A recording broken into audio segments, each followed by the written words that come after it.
So you have a website, but is it really working for you? Well, let's find out. Today we've been talking about spring cleaning all month. Today we're going to talk about spring cleaning for your website, but very specifically, we're going to talk about aspects that a successful website needs to have in order to be successful. So let's go ahead and jump in. I'm Karen Taradas with Social U, and we come to you live every Wednesday morning at 10 a.m. Central on Facebook, LinkedIn, and YouTube. So let's go ahead and get started. First and foremost, you want to check your domain name and your hosting plan. You want to make sure that you actually are the owner for your URL. And this happens sometimes when you have hosting companies and they register for you, they register under themselves. Make sure it's yours and that you own it so that if you ever want to swap it out later, you can. And you can redirect any URL you want to. Our website is yoursocialu.com. You can see it behind me. But I also have KarenTaradas.com. I have socialmediabirmingham.com, and they all feed to the main website. Check your URLs and make sure they're active and they're set up on auto renew. You would hate to spend 10 years establishing your brand to have somebody undercut you and purchase your website out from under you. So make sure that they're accurate. And if you need a good hosting program, we have I love our web host, Ben Deloach with WP Site Mason. He does hosting. Any kind of small edits are also included in your monthly hosting fee. So it's a great way to go. It means you don't have to wait a month to get edits done. And it is also so easy. You just send him an email, and then normally in a couple of days, whatever you sent is taken care of like magic. So love Ben. Love working with Ben. If you want, we'll put in our notes for this presentation how to reach out to him. Second is the SSL. I cannot believe I am still having to say this more than a year later, but you have to have a certificate on your website for it to be viewable. Google has gotten to the point now, if you don't have that SSL, they won't let people see your website. And I am shocked at how many folks just don't have that. It's not a thing. So if you see your website on Chrome and there's not a little padlock next to the name, it's a problem, and you're going to want to fix it immediately. It's a quick fix. If you have somebody like Ben who is maintaining your website, it's included in your monthly hosting. If not, you can purchase the SSL for less than $100, and you can have your web person add it for you. But 100% need to have that done. It's pretty critical. You want to test on all browsers. Why? Well, if your website looks different on a phone than it does on your laptop, that's a problem. And again, I can't believe I'm having to say this in 2024, but there are a lot of websites that are not mobile friendly, and folks do a lot of looking on their phones. So you want to make sure that you're mobile friendly. You don't want to throw up an obstacle before your customer even has a chance to connect with you. So mobile friendly, 100% mobile friendly. Number 4, you want to make sure and check all your links. Do all of the links on your website go to where they need to go? And I would include your social media links in that. Again, I'm surprised at how many you'll have social media links. People still have Google Plus listed on their website. Come on. Make sure they're current, make sure they work, make sure they go where you need them to go. Do you need to add new ones? Have you started a TikTok channel? Is that link on there? Make sure it is. Do you have a cool, awesome download and the link's not available? You want to make sure that it's available. And that leads me, I kind of overlap these, but make sure all of your social media links are there and that they work. Don't make it hard for people to find you. Our contact information is on every page on the website. Our social media links are on every page of our website. You have to make it easy for your end user, because if you confuse, you lose. I love that saying from Donald Miller. If you make it hard for people, they're not going to shop with you. That's just the reality of it. Update and check your contact information. Speaking of having your contact information accessible on every page, you need to have an email and phone number on every single page on your website. You have to make it easy for people to get a hold of you, to do business with you. One of the first, normally when we do any kind of discovery, you have to schedule a call. It's very easy. We have that Calendly link on every single page on our website. You can sign up for any time you want. It's there at they're for 15 minutes a piece, but it gives you access to one of our team members who can answer your questions and help you out. Are we a good answer for whatever the question is? Yes, we can answer that for you too. It's no charge, and we try to make that as easy to find as possible. You want to test functionality on your forms. Do you have a contact form? Does it work? Where does the contact information go? Do you have a sign up or a pop up? Did the information come through? That's the kind of thing you want to check. Because if you have one little tiny broken link, it can throw the whole process off. And it can happen when it could be really simple. It could just be an update behind the scenes that you're not even aware of. And now one of your links is broken. So every spring, hopefully at least once a year, you're checking that to make sure that it's working. So yeah, check those links, check that functionality. Number 8 is kind of a big ask. You want to proofread your website. Yeah, all of the website to make sure that you are getting what you need across. You need to make sure there's no typos. You need to make sure the information is up to date and current. You want to make sure that you're giving the right information, but you do need to proofread at least annually to make sure that everything is correct.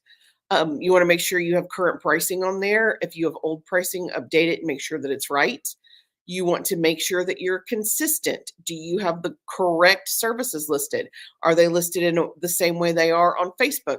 Is everything cohesive and coherent? Which leads into a content audit.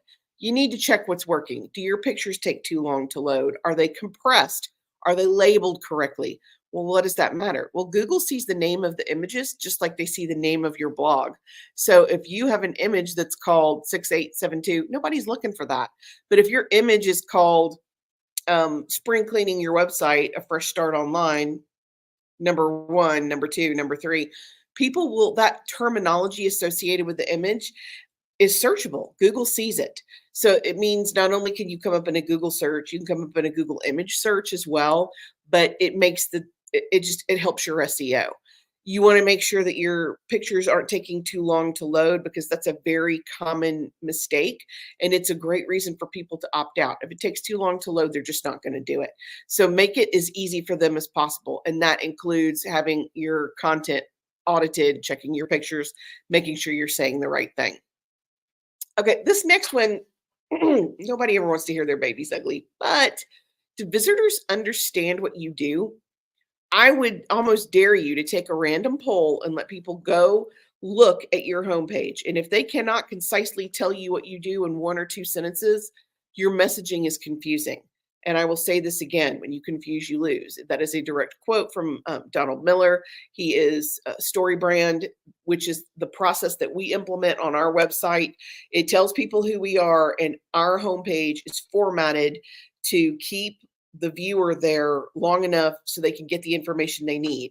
You have, and I'm going to get into hooks in just a second, but you have to make that information easily accessible. And you don't want to use a bunch of industry jargon.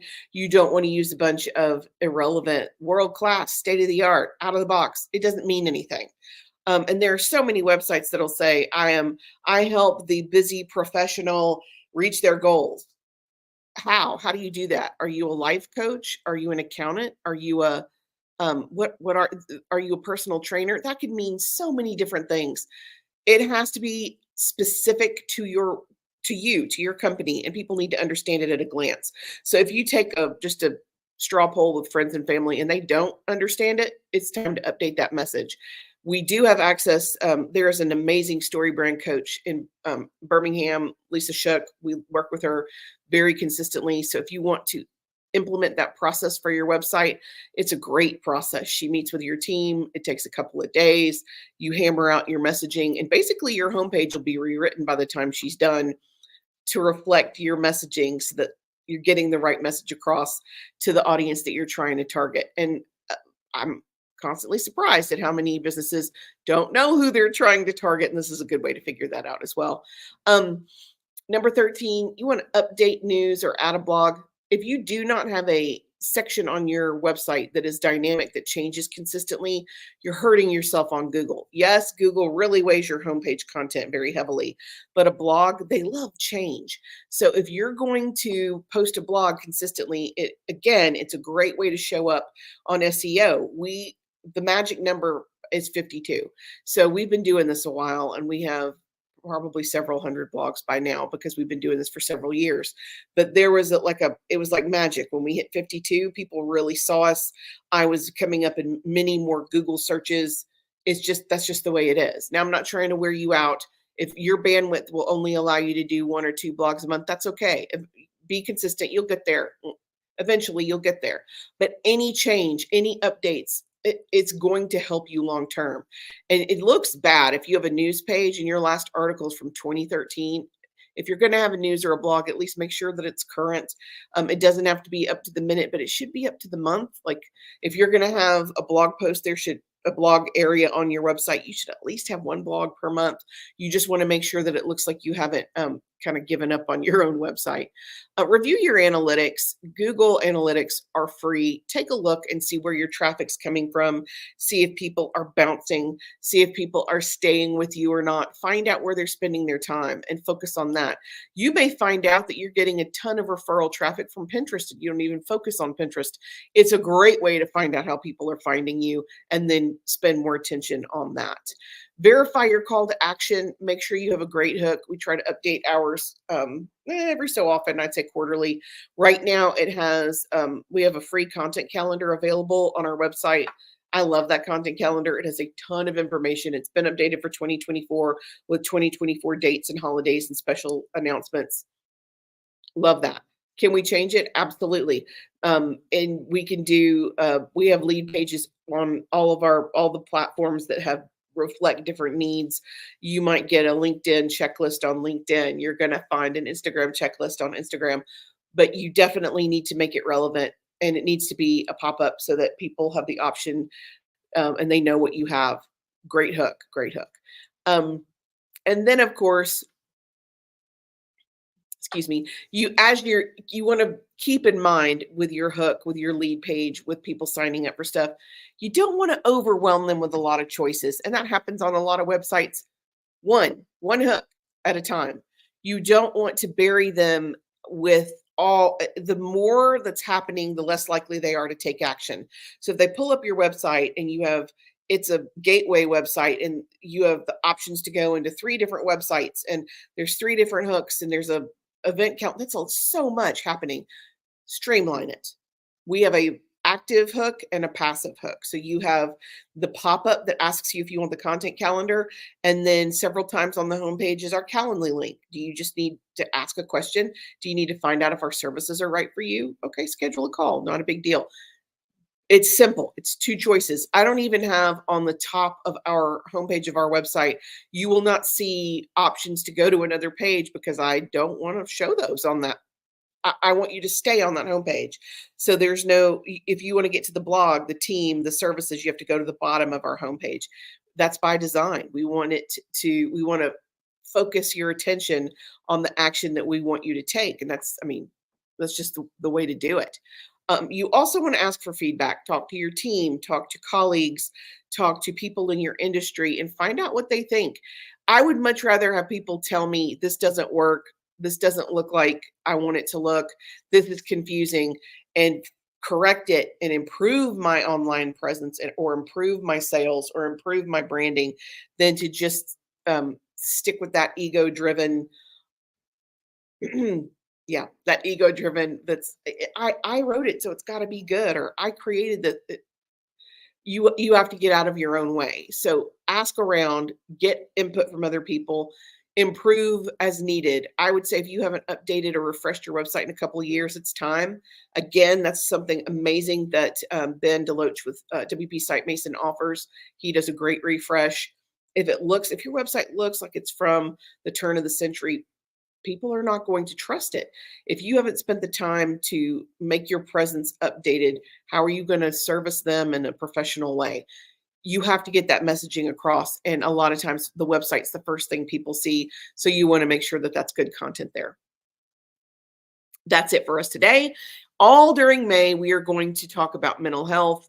We're going to talk about imposter syndrome. We're going to talk about setting limits, FOMO, being healthy around your social media, online mental health resources, and why unplugging should be important to you. So lots of mental health information for May. I look forward to seeing you guys next week. And until then, I'm Karen Taradas with Social U, and I'm here to help. Thanks.